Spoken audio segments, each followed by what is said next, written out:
Since 2022, the pervasive opinion online has been that Marvel is in a constant state of decline, that it is failing, that it has failed, that it's cooked, it's done for, it's failed, the next movie is going to ruin it, or the last series is actually the reason why the MCU is dying, or one new movie is the reason that it's going to be saved, this movie's going to resurrect the MCU, how this movie's going to fix everything, how this casting choice or this production, and it's so exhausting. And for the last several years, I've commented on this channel about my love for the MCU, about how I really stand by it, even when there's projects that gain a lot of criticism, especially because a lot of these projects I've actually personally enjoyed a lot. And I do admit there's issues in the MCU. I can completely admit that a lot of my favorite projects over the past couple years have had major flaws. But I feel like 2025 is an exciting year. I feel like since 2022, Marvel has only been as good to its fan base or to internet culture as its last projects or its upcoming project. And I think what's kind of crazy is in the early days of the MCU fandom on the internet, it was never this way. It was never looked at as like this movie is the thing that is going to define the MCU. And part of it was because we hadn't really known the MCU as this cumulative thing. But I feel like ever since Endgame, people have had a different understanding and or maybe mainstream access to Marvel and theories and opinions about Marvel. And it went away from being this like fanish thing and became this mainstream blockbuster success. Not that it wasn't always, even when it was still fan. I feel like what people neglect is look at it as a whole, which used to be how it was looked at. It used to be the comics said this and like maybe this will happen in the next film, and it was a lot more about theories in the general fan base rather than just opinions on projects, just reviews and criticisms on specific individual releases. The main thing that bothers me is the MCU is not just one project. And in any given year that people will say was the death of the MCU or the best year of the MCU, I guarantee you, especially in the post-Disney Plus era of Marvel, there's something that you liked. You just forgot about it, or you don't associate it with the MCU, or you see it as an outlier thing. But the MCU is more connected than I think it's ever been, especially because of the ability to release shows, miniseries on Disney Plus. And I think 2025 is going to be a pretty clear indication of that. And if you don't like the stuff that's putting out, that doesn't mean that it's failing. And if you love it, it doesn't mean that it's perfect or it's as wonderful as it once was. But I feel like now that we have this Infinity Saga thing to look back on, people forget there were films that they didn't like, okay? A lot of you still hate or don't love Incredible Hulk, Thor the Dark World, Captain Marvel, all of which are important, somewhat consequential films in that phase that have now had other projects come out in this newer landscape of Marvel to varying degrees. And I just wanted to explore that a little bit. I wanted to take a state of the MCU. I wanted to take the temperature of the MCU and kind of put it more in perspective than just internet opinions or reviews when Brave New World comes out or when Daredevil Born Again starts again this year. So the first thing I want to show you is kind of the number of Marvel projects by year, because one of the biggest complaints and criticisms, and a valid one I would say, in the last several years of Marvel has been the number of projects that are being released by year. If you look at the early phases of the MCU, max was 2 movies a year, usually, quite typically. However, since the release of Endgame, which was 2019, which was not also the only film in 2019, one that you guys have decided to not like is Spider-Man Far From Home. That seems to be kind of widely criticized by Marvel fans. So moving on from that, if you want to look at like 2021, post-pandemic, number of Marvel projects by year, I've split this up into movies, series, and specials. I think initially all of us were excited, especially 2021. We didn't know what a Marvel show within the Marvel Cinematic Universe on Disney Plus in this new streaming era looked like. We had no context for that. We had Agents of S.H.I.E.L.D., we had Agent Carter, we had a couple of Hulu FX X-Men things, but this was kind of new territory for us. So I think there was a general good bit of excitement this year, and I think projects here are looked highly upon. WandaVision, of course, and Loki coming out this year. But there was also several movies. We kind of got almost equal amount of movies and series. And I think this is kind of the difference here as we start to go through the years. 2022, we got a couple of specials. We got the Guardians of the Galaxy special and Werewolf by Night, both of which I think were kind of unique stabs for the MCU into this streaming space, and something I think they've found a formula that's worked in the last year and will continue it seems, in 2025.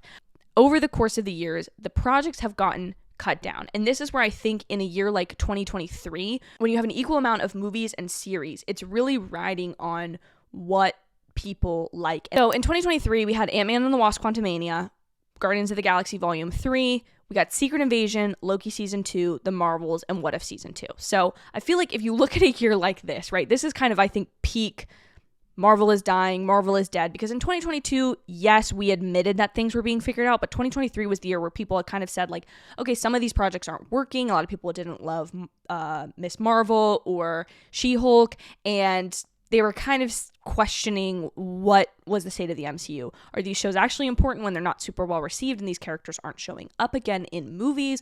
This is where, like, I will agree with people. There have been projects that I so wish could be erased from this catalog, but I think the important thing to consider here is it better for Marvel to go through a growth process and come out the other side with better projects, better TV shows, more inventive and experimental things, pulling in new characters, new experiences, and new actors?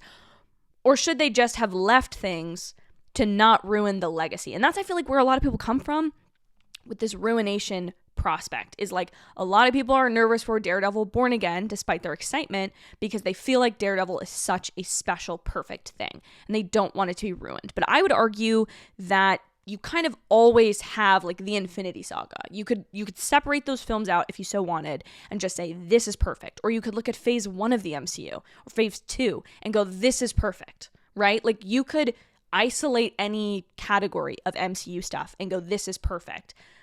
But I feel like, as an MCU fan, I would rather see them go through this period of growth. And hopefully, what I would predict is 2025 is kind of representative of that growth that they've experienced. I also think February was really hard because Ant-Man and the Wasp introduced King the Conqueror from Loki, and then Jonathan Majors reappeared in Loki Season 2 post a really big public personal scandal in the real world. So I think 2023 was really the year that they were forced to reevaluate. And I think 2024 and 2025 are the products of that. Again, I would hope. Now in 2024, we again had 2024 in this post-Endgame era is the year we've had the least amount of projects. What I think is really interesting, though, is I would say that this year was generally more positive if you actually look at each specific thing. Now, to this point of recording, I've not actually watched What If Season 3, which just goes to show that even the most diehard MCU fans haven't given this show necessarily the love that I think it deserves. But a lot of these projects, X-Men 97 and Deadpool & Wolverine, in the summer kind of lit up this fandom in a new way. People were claiming that Deadpool & Wolverine is going to save Marvel, but once again, they watched Agatha all along, and if they didn't like it, they once again claimed that Marvel was cooked, it was ruined, this is done. And what I think is interesting is I liked every project of last year. The one that I think is the most kind of subject to criticism would be Echo, but that's because I think there were promises made from that show and its promotion and its rating, blah, blah, blah. That could be a whole separate episode of kind of this Marvel examination. And then we go to this year, which has a kind of shockingly large number of 9 total projects that are going to be released this year. As you can see, this is a departure from kind of this downward trajectory for the MCU in limiting the number of projects that are released, which people were saying less projects equals probably better quality. But I think a year like 2023 is maybe not the best example of that. And so with 9 titles, we are returning to kind of the same point we were in 2022, which I would say is maybe the lowest reception point of Marvel. You following? However, let's take a look at another graph that I kind of hodgepodge together, which is the live action versus animated Marvel projects. Because one of the things that started to push Marvel in a new, exciting, experimental direction is Disney+.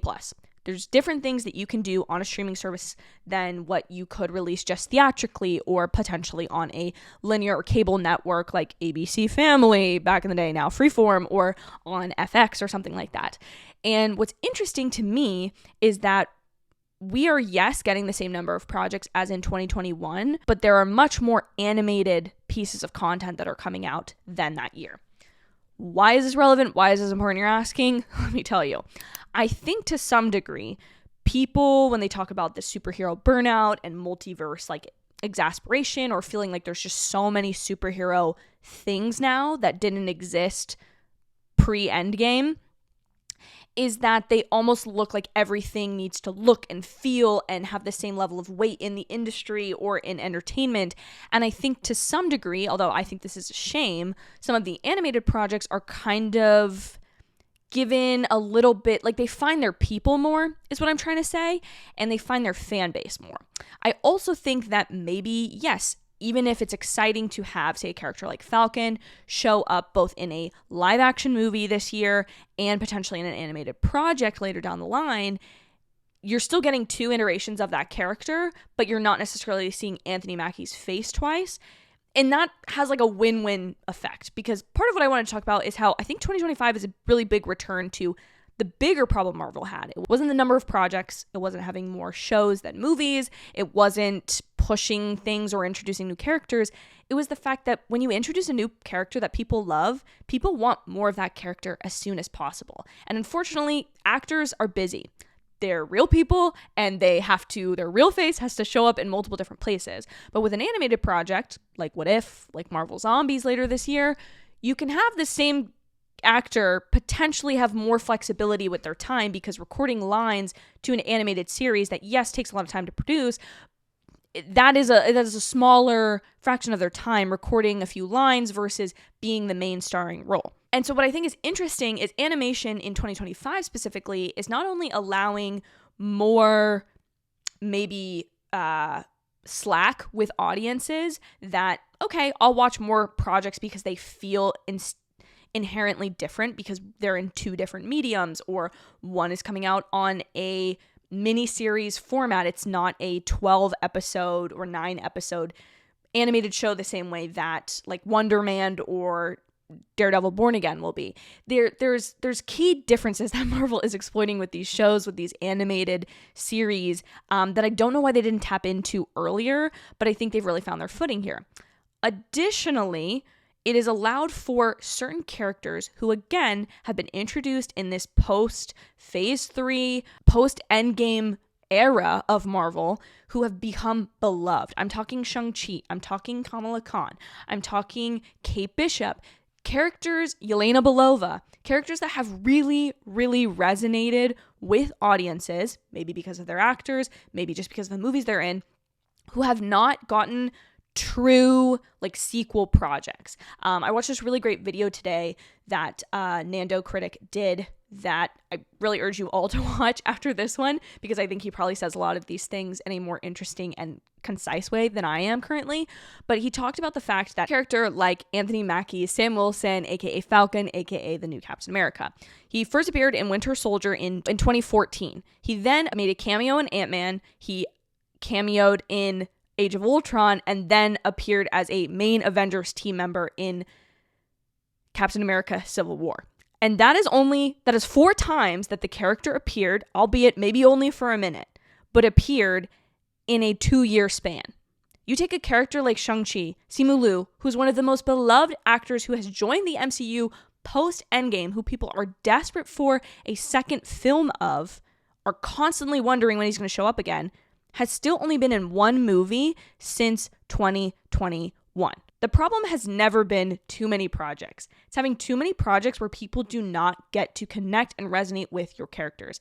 That is the beauty and part of the reason why there were 2 Iron Man films prior to Age of Ultron. You have to set one character forward. You have to say, this is the more important character. This is the leader of the team. This is the person you need to connect to, and allow people to connect to them because you've seen them so many times.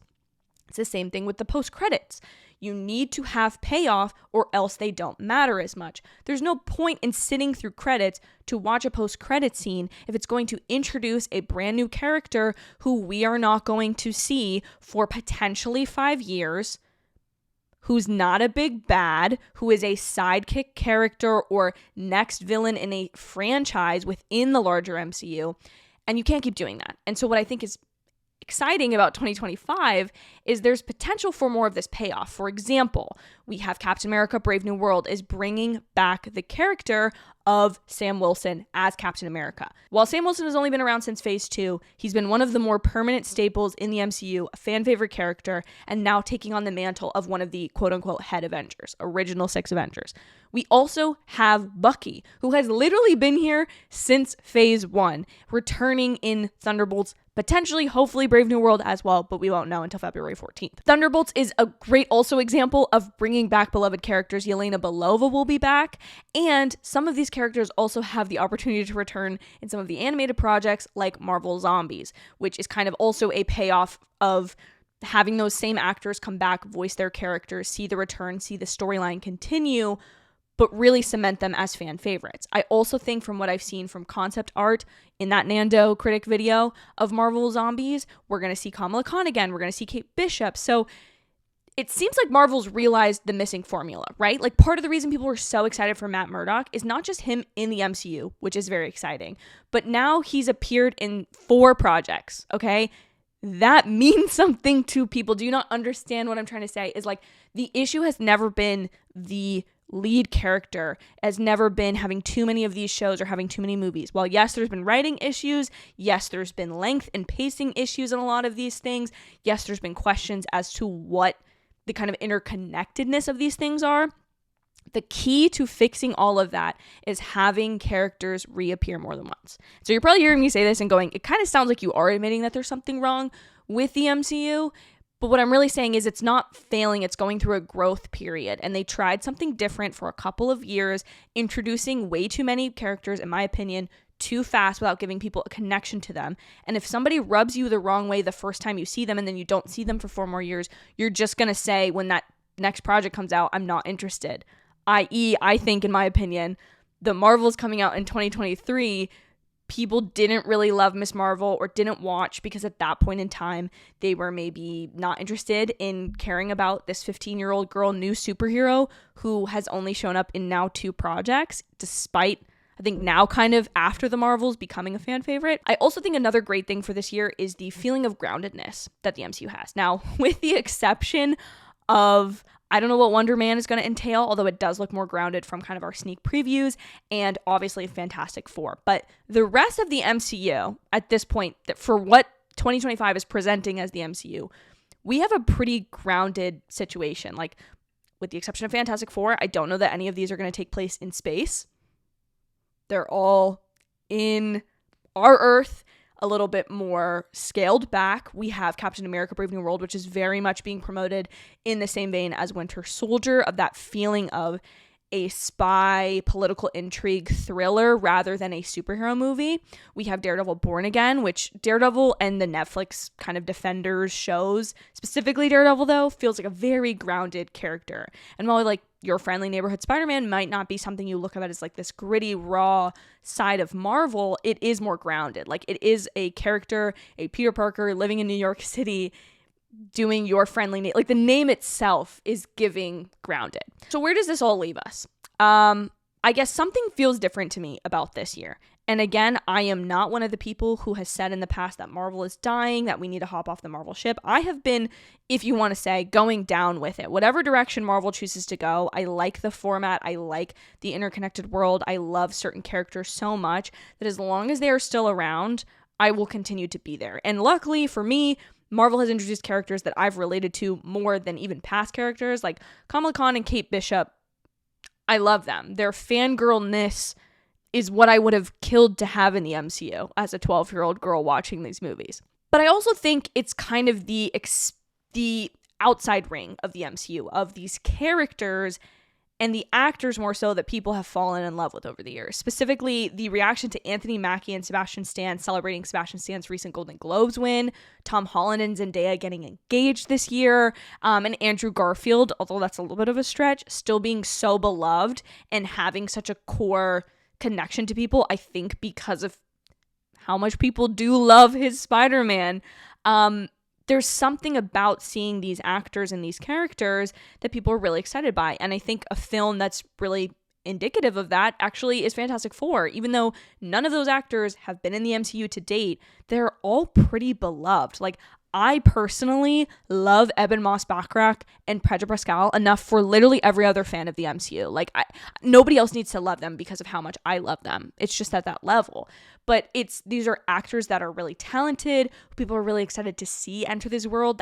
I think that film in particular is one that also feels very like, okay, we're finally getting the Marvel MCU version of these characters. We're getting them being played by actors we really like. I also think this is a really good year for Marvel to kind of get stuff organized and really get a better quote unquote public reception, because DC is coming in hot with James Gunn's Superman this year. Like, one of the things I have always said is I really hope that DC does become better, because I think it will force better competition between them. And at the end of the day, I can obviously admit that there are projects and writing faux pas and just issues that the MCU has had, but I feel like to say that it's dying or it's dead or it's failing anyone is kind of a crazy statement. And for me, it'll always be in Feige we trust, and I'm so excited to see what this year has for us. So if you'd like more Marvel deep dives, Marvel conversations, I will be happy to be your chronically obsessed fangirl friend on the internet. If you would just subscribe, I'll be here ready to yap whenever you need me, and I'll see you guys in my very next video.